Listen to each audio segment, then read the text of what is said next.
Google has begun the process of introducing the Chrome 88 version for Windows, Mac, and Linux operating systems. The update has fixed an issue, which is not a minor, but a huge issue. Security researcher Matthias Bianc reported in a blog that flaws in web browser WebAssembly and JavaScript engine v8 could allow hackers to hack into a computer. Google did not disclose the details of the problem and did not comment. CVE 2021-21148. He said that he is aware of bug reports, so update Chrome immediately. Google said in a statement that bug details and links may be restricted until the majority of users update their browsers, including updates to fix the bug. Google said the ban would be maintained if there was a bug in the third-party library as well. Whatever the bug, users should update their browsers.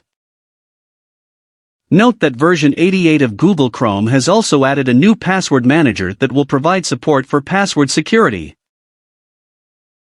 To get more updates, do subscribe, like, and share this information. Till then, next video, take care.